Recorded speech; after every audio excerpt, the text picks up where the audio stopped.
Good morning. कशा आहात सगळेजण? मी किरण गुरुजी सगळ्यांचं स्वागत करतो आपल्या या किरण गुरुजी एम-पी-एस-सी चॅनलवरती. स्पर्धा परीक्षेचा एकदम हक्काचा चॅनल. स्पर्धा परीक्षेची तयारी करताय तर या चॅनलशी नक्की जोडून राहा. आज आपण बघणार आहोत वर्ल्ड हॅपीनेस इंडेक्स. जगातील एक महत्त्वपूर्ण असा इंडेक्स की जो जे म्हणजे देश आहेत हे किती खुश आहेत याबद्दलचा एक अ, निर्देशांक आहे. आणि या निर्देशांकामध्ये नक्की कोणते कोणते महत्त्वाचे तत्व आहेत किंवा कोणते कोणते महत्त्वाचे आधार आहेत आणि कोणत्या कशाच्या आधारावरती एखादा देश खूप श्रीमंत म्हणजे खूप आनंदी आहे किंवा एखादा देश खूप दुःखी आहे हे ठरवलं जातं. यास थोडंसं आपण समजून घेणार आहोत. 2025च्या निर्देशांकाचा एक इम्पॉर्टंट पार्ट ह्या 2026 सोबतच आपण कव्हर करणार आहोत आणि हा एक महत्त्वपूर्ण निर्देशांक आहे की जो की तुमच्या प्रिलिम्सला टार्गेट होऊ शकतो. आणि याच ओरिएंटेशनने आपण थोडेफार पॉईंट समजून घेऊ. बघा, जस्ट आता 19 मार्च, सॉरी 19 नाही, 19 मार्च 2026ला हा एक रिपोर्ट प्रकाशित करण्यात आला होता. ठीक आहे. हा रिपोर्ट बनवतं कोण? तर ही जी रिपोर्ट बनवणारी, ठीक आहे, रिपोर्ट बनवणारी जी संस्था आहे ते युनायटेड नेशन्सच्याच कोलॅबोरेशनमध्ये, okay, well being research centre of the university of Oxford, म्हणजे हे एक ऑक्सफोर्डच्या युनिव्हर्सिटी अंतर्गत असलेला एक काय एक रिसर्च सेंटर आहे. ठीक आहे. आता हा जो अहवाल प्रकाशित झालेला आहे याच्यातले पहिले टॉप 5 देश कोणते ना, हे खूप महत्त्वाचे आहेत. याला आय-एम-पी करून ठेवा कारण की यावरती क्वेश्चन विचारले जाऊ शकतात. तर मित्रांनो, एक लक्षात ठेवा, या ठिकाणी जो फिनलंड हा जो एक स्कॅन्डिनेव्हियन कंट्री आहे, म्हणजे उत्तर युरोपमधला एक महत्त्वाचा देश आहे. हा फिनलंड सलग 9व्या वर्षी, ठीक आहे, कितव्या? तर सलग 9व्या वर्षी या अहवालात टॉपमध्ये आलेला आहे. ठीक आहे. हा पॉईंट खूप महत्त्वाचा आहे. फिनलँड सलग 9व्या वर्षी या अहवालात टॉपवरती आलेला आहे. सेकंडमध्ये आहे आइसलँड, थर्डमध्ये आहे डेन्मार्क, फोर्थमध्ये कोस्टारिका. कोस्टारिका ॲक्चुअली हा लॅटिन अमेरिकन आहे. Latin American. आता आइसलँड हा एक बेट आहे, जे तुम्हाला माहितीच आहे की एक प्लेट टेक्टॉनिक प्लेट म्हणून याला ओळखलं जातं. अटलांटिक रिजवरती हा तयार झालेला आहे, अटलांटिक ओशनमध्ये. डेन्मार्क हा सुद्धा एक स्कॅन्डिनेव्हियन पट्टा आहे आणि स्वीडन सुद्धा एक स्कॅन्डिनेव्हियन पट्टा आहे. तर स्कॅन्डिनेव्हियन म्हणजेच काय रे बाबांनो? तर स्कॅन्डिनेव्हियन हा एक प्रदेश आहे. हा काय? तर एक प्रदेश आहे, ज्या प्रदेशाचा समावेश म्हणजे युरोपमध्ये हा येतो. युरोपच्या पुढे येतो, तर उत्तरेला हा येतो. हे पॉईंट लक्षात ठेवा.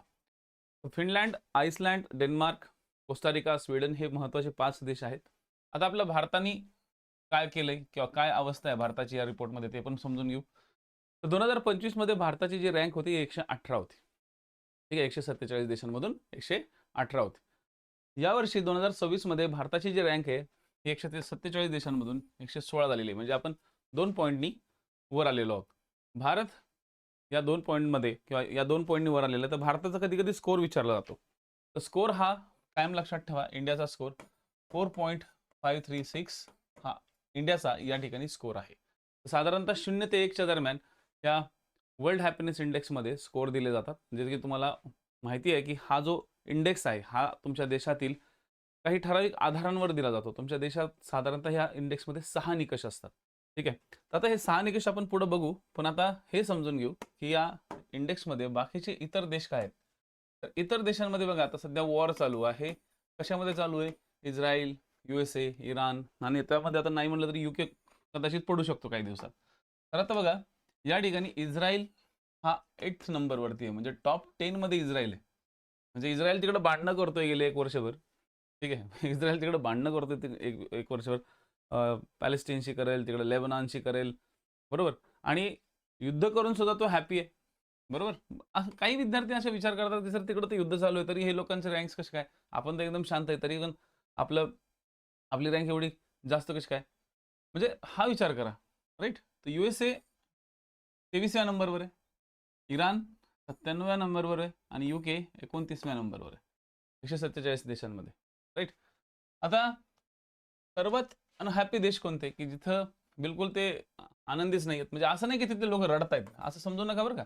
म्हणजे हॅपीनेस इंडेक्स म्हणजे त्या ठिकाणची लोकं दिवसभर म्हणजे सकाळी उठल्यापासून रात्री झोपेपर्यंत फक्त रडतच राहतात किंवा दुःखीच राहतात. एकदम सॅड असतात. बघा कसं असतं, असा तो भाग नाहीये, म्हणजे तिथले लोक रडतच राहतात असं समजू नका. पण त्या ठिकाणी अशा काही सिच्युएशन्स असतात, की त्या सिच्युएशन्सनुसार तिथले लोक जे आहेत हे थोडेसे अनहॅपी असतात. तर त्या सिच्युएशन्स आपण पुढे समजून घेऊ आणि ते अनहॅपी असण्याचं जे कारण आहे आणि त्याचबरोबर या लेक्चर्समध्ये तुम्हाला एक एक गोल्डीलॉक रूल सुद्धा मी तुम्हाला समजून सांगेल. काय असतो तो? 147व्या रँकवर म्हणजे सगळ्यात खालचा जो रँक आहे तो अफगाणिस्तानचा आहे. जे की तुम्हाला माहितीच आहे की त्या ठिकाणी 2021 पासून तिथं तालिबान येऊन बसलेलं आहे. ठीक आहे. तर तालिबानींच्या हातात तो सध्या देश दिलेला आहे. 1946 मध्ये सिएरा लिओन, 146 वर रँकवरती सिएरा लिओन आणि 145व्या रँकवरती मलावी हा देश आहे. तर आपल्या भारताचे शेजारील देश सुद्धा खूप मॅटर करतात. तर भारताच्या शेजारील देश जे आहेत त्याच्यामध्ये जसं आता त्या ठिकाणी इलेक्शन झालेले आहे, सार्वजनिक निवडणूक, तो आहे नेपाळ. आपल्या भारतापेक्षाही जास्त रँक चांगला असलेला तो म्हणजे पाकिस्तान. ओके, हा विचार करा तुम्ही. पाकिस्तानची 104वी रँक आहे. ठीक आहे. बांगलादेश 27व्या रँकवर आणि श्रीलंका 134व्या रँकवर. ठीक आहे. म्हणजे आपल्या भारताच्या शेजारचे हे जे देश आहेत ते आपल्या भारतापेक्षा पुढे, जे आहेत ते नेपाळ आणि पाकिस्तान आहेत. तर भारतापेक्षा थोडेसे मागे. आणि भारताची रँक किती सांगितली मी आता? 116वी सांगितली. तर भारताच्या थोडं मागे ओके बांगलादेश आणि श्रीलंका आहेत. हे मागे आहेत आणि हा पुढे आहेत. ठीक आहे. पाकिस्तान 104वी रँक. बऱ्याचशा लोकांना त्या ठिकाणी ट्रॅप केलं जाऊ शकतं. आता बघा, हा जो रिपोर्ट आला, या रिपोर्टमध्ये खूप इम्पॉर्टंट असं कारण देण्यात आलं. ठीक आहे. या रिपोर्टमध्ये एक इम्पॉर्टंट असं कारण देण्यात आलं की मॅक्सिमम म्हणजे 15 वर्षाखालील जी मुलं आहेत, ठीक आहे, 15 वर्षाखालील मुलं मोबाईलचा वापर जास्त करतात. आणि लक्षात घ्या, हा एक ट्रेंडिंग विषय, मोबाईलचा वापर जास्त करत आहेत. हा एक ट्रेंडिंग विषय, कारण की याच आधारावरती बरेचदा काही सरकारांनी, म्हणजे पर्टिक्युलरली मी इथं कर्नाटकचं नाव घेण्यात नक्की घेईल, की कर्नाटक हे जे राज्य आहे, महाराष्ट्र आपल्या भारतातलं कर्नाटक, ठीक आहे, कर्नाटक राज्य या राज्याने तर 15 वर्षापेक्षा कमी वयाच्या मुलांना मोबाईल किंवा सोशल मीडिया वापरण्यास बंदी दिलेली आहे. बंदी घालण्याचा एक कायदा बनवण्याचा प्रयत्न त्यांचा सुरू आहे. कदाचित काही दिवसात कर्नाटक हे फर्स्ट राज्य बनेल. की जे सोशल मीडियाच्या पॉईंट ऑफ व्ह्यूनी या ठिकाणी बंदी घालतात. पण हा भाग आपल्या इंडियाचा आहे. रिपोर्टमध्ये या संदर्भात काही गोष्टी दिल्या नाही आहेत. पण मुलांचं कसं होतंय, मुलं कंटिन्यू मोबाईल पाहतात. आता मोबाईल पाहिल्यामुळे काय होतं? तुम्ही म्हणाल सर मोबाईल पाहिल्यामुळे जगाची दुनिया म्हणजे दुनिया आपल्या हातात आल्यासारखे होते. ओके, म्हणजे एक थोडक्यात पूर्णच्या पूर्ण माहिती आपल्याला मिळते. पण एक लक्षात घ्या, ज्यावेळेस आपण सोशल मीडिया पर्टिक्युलरली मोबाईल वापरताना ज्यावेळेस आपण सोशल मीडियाचा वापर करतो ना, social media it's very important, की ज्यावेळेस आपण सोशल मीडियाचा वापर करतो, हा सोशल मीडियाचा वापर थोडासा 1 तासापर्यंत जर तुम्ही केला, 1 तासापर्यंत केला तर ठीक आहे, तुम्ही खुश राहू शकता. पण सोशल मीडियाचा वापर जर तुम्ही 1 तासापेक्षा जास्त केला, तर त्या सोशल मीडियातून तुम्ही इतर लोकांना पाहता. ठीक आहे. इतर लोक तुम्हाला दिसतात. मग इतर लोकांना पाहता, तर वाव त्यांनी किती छान ड्रेस घेतला, वाव तिथं किती छान टॉप आहे, वाव तिथं किती चांगल्या पद्धतीची लाईफ जगते, वाव तिने किती चांगल्या पद्धतीची पर्स घेतली, त्याचं घर किती सुंदर आहे, कार किती सुंदर आहे, बरोबर. तर अशा गोष्टींमध्ये काय करतो आपण, कम्पेअर करतो, बरोबर. अशा गोष्टींकडे आपण कम्पेअर करतो. अरे बापरे, हा युट्यूबवरती तर किती मोठा प्रमाणात पैसा कमवत असेल, ह्याचे किती व्ह्यू वाढत असतील.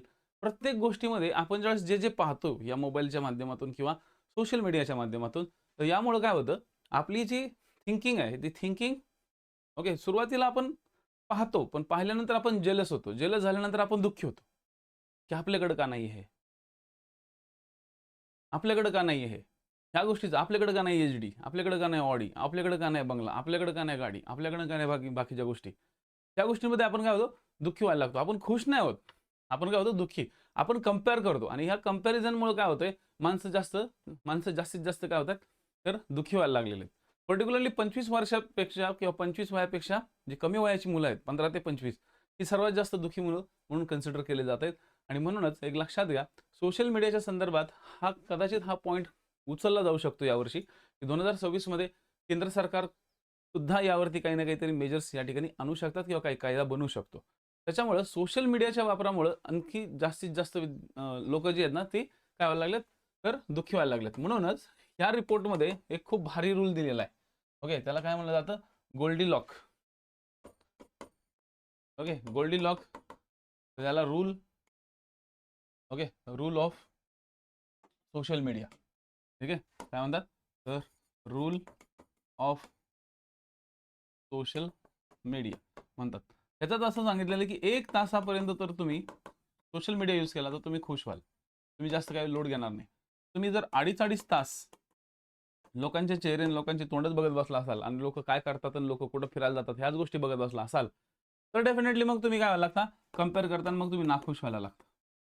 आणि हे प्रमाण, ओके, 2.5 तासाचं प्रमाण हे इंडियाच्या लेवलवर आणि वर्ल्डच्या लेवलवरती एक ॲव्हरेज प्रमाण आता झालेलं आहे. विशेष म्हणजे पहिले हे प्रमाण एवढं नव्हतं, पण आता आता हे प्रमाण मोठ्या प्रमाणात झालं आणि ह्याला एक मोबाईलमध्ये असलेलं जे सोशल मीडिया जे क्रांती आहे, इंटरनेट क्रांती, ती इंटरनेट क्रांती सुद्धा याला कारणीभूत आहे.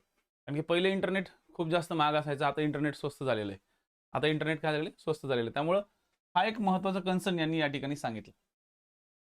बरोबर. त्यामुळं मोबाईलच्या माध्यमातून आजकाल बघा ना, तुम्ही मोबाईलच्या माध्यमातून प्रत्येक ठिकाणी तुम्ही काय आयुष्यात जगताय त्या गोष्टी तुम्ही मोबाईलच्या माध्यमातून सगळ्या दुनियेला दाखवायचा प्रयत्न करताय. मी फिरायला गेलो, टाकला फोटो. मी कुठे शॉपिंगला गेलो, टाकला फोटो. आणला नवीन ड्रेस, टाकला फोटो. घेतली गाडी, टाकला फोटो. म्हणजे लोकांना हे दाखवायचा प्रयत्न जास्त केला जातो, की बघ माझ्याकडे सगळं आहे. पण त्याच्यामुळे काय होतंय, तुम्ही खुश आहात हे लोकांना दिसतंय. पण तुम्ही सुद्धा जे काही ॲक्टिव्हिटी करताय ते लोकांना पाहूनच करताय ना, किंवा तुमच्याकडे पाहून बाकीचे लोकं सुद्धा जेलस होत आहेत, नाखुश होत आहेत. तर या सगळ्या गोष्टींचा जो मतितार्थ आहे ना, तो या ठिकाणी रिपोर्टमध्ये घेतलेला आहे. आणि इम्पॉर्टंट गोष्ट ज्यावरती क्वेश्चन विचारला जाऊ शकतो, की हा रिपोर्ट जो आहे याचे 6 महत्त्वाचे आधार कोणते? ओके, किंवा आयाम कोणते? या रिपोर्टचे यावरती क्वेश्चन येऊ शकतो. या रिपोर्टचे 6 आधार कोणते? तर 6 आधार मित्रांनो लिहून घ्या. जनरली या सगळ्यांच्या नोट्स काढा, कारण की आपला जो चॅनल आहे हा चॅनल एक जस्ट असं समजून चला, की हा एक करंट अफेअरच्या पॉईंट ऑफ व्ह्यूने जस्ट सुरुवातच आहे आपली. त्यामुळे जास्तीत जास्त विद्यार्थ्यांपर्यंत या चॅनलला तुम्ही सबस्क्राईब करून पोहोचवायचा पण प्रयत्न करा किंवा लाईक करा. ओके, बाकी विद्यार्थ्यांच्या पर्यंत हाईप करायचा प्रयत्न करा, म्हणजे जेणेकरून हा चॅनल सर्वांपर्यंत पोहोचेल. तर यामध्ये दरडोई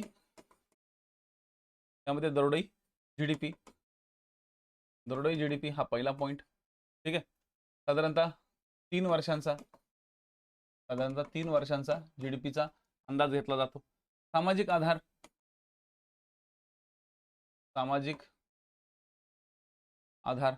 तिसरा पॉईंट आहे निरोगी आयुर्मान.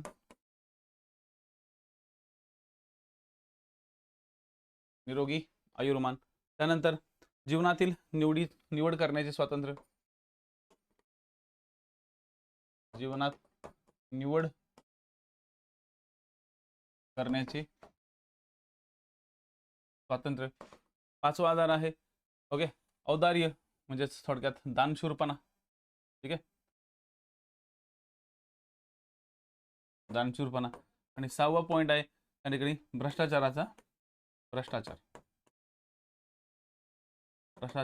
अभाव, भ्रष्टाचाराचा प्रभाव. जर भ्रष्टाचाराचा प्रभाव खूप जास्त असेल तर तो देश खुश नाही राहणार, तो देश कायम दुःखी राहणार. तर हे 6 आधार आहेत. या 6 आधारावरती हा रिपोर्ट या ठिकाणी बनवला जातो. आता महत्त्वाचा मुद्दा या ठिकाणी हाच आहे, की जर हा रिपोर्ट बनवला जातोय, सगळ्या गोष्टी या ठिकाणी व्यवस्थित होत आहेत, तर बघा आता भारताने असं काय केलं पाहिजे की या रिपोर्टमध्ये आपण टॉप लेवलवरती आलो पाहिजे किंवा वरच्या लोकांबद्दल. ह्या सगळ्या गोष्टींचा हाच भाग आहे, की आपल्याकडे ज्या काही योजना बनवल्या जात आहेत सामाजिक आधार देण्यासाठी, निरोगी आयुर्मानासाठी जे आपल्या सरकारच्या योजना आहेत, या योजना या ठिकाणी कुठेतरी महत्त्वाच्या आपले इम्प्लिमेंटेशन करणं गरजेचं आहे. जीवनात निवड करण्याचे जे स्वातंत्र्य आहेत, ओके, जीवनात निवड करण्याचं स्वातंत्र्य म्हणजे तुम्हाला तुमच्या वस्तू किंवा तुमचे जे काही ॲक्टिव्हिटी आहेत ह्या तुम्हाला करण्याचं स्वातंत्र्य मिळालं पाहिजे. आता आपल्या देशात स्वातंत्र्य नाही असं नाही, पण आपल्या देशामध्ये जो पर कॅपिटा इन्कम आहे, म्हणजे जो जीडीपीच्या बेसिसवर पर कॅपिटा इन्कम आहे, तो कमी पडतोय.